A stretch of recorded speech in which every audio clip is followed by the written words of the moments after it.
This is what I know to be true. Buying the wrong home after divorce can set you back for years, but renting too long can make you feel stuck. So what's the best choice for you? Well, in this video, I'll cover the pros and cons of renting after divorce, then the same for buying.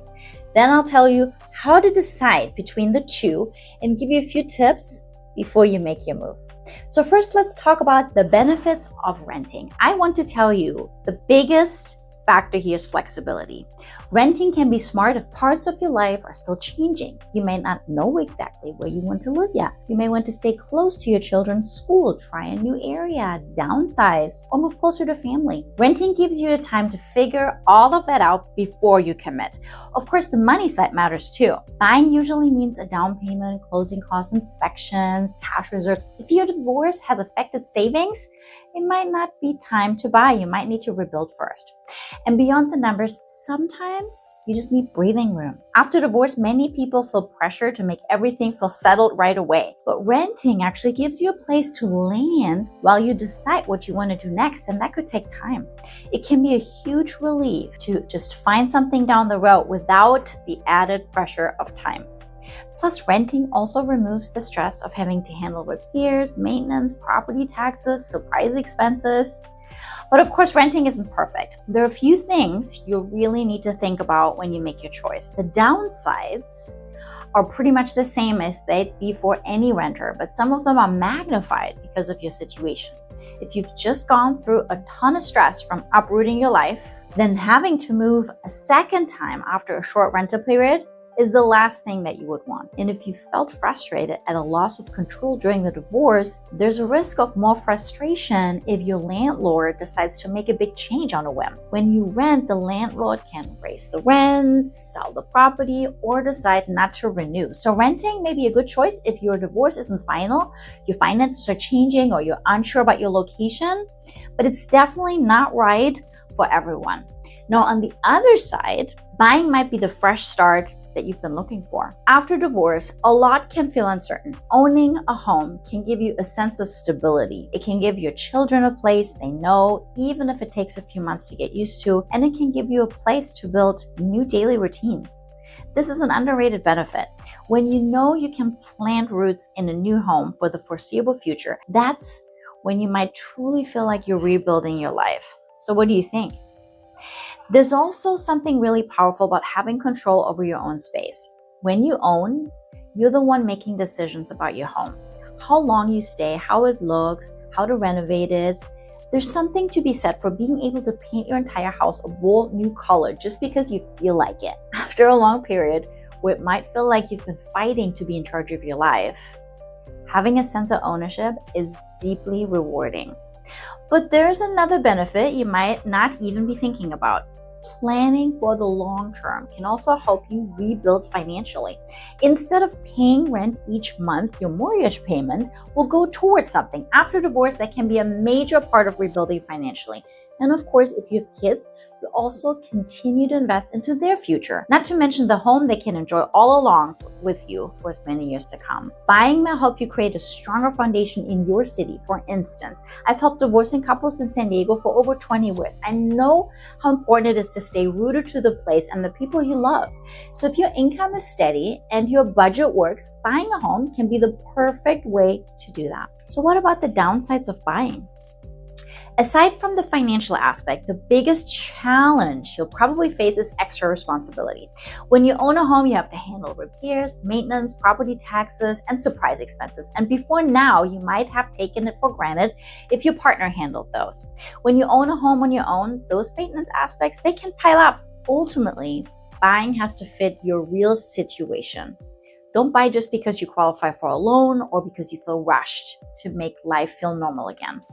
Buying after divorce can absolutely be your next step, but it should be a careful one, and we can discuss it. So here's the big question. How do you decide between renting and buying? What are you looking for? Start by asking yourself these smaller questions first. Is your divorce finalized? If not, there may be still unknowns. Do you know your true monthly budget? This isn't just what a lender says you can afford. This is the number that you can live with every month after rent or mortgage utilities and insurance and childcare and savings and legal fees. How long do you plan to stay? If you may move again in a year or two, renting might just make more sense. Buying often works better when you plan to stay for several years. But do you need flexibility or stability right now?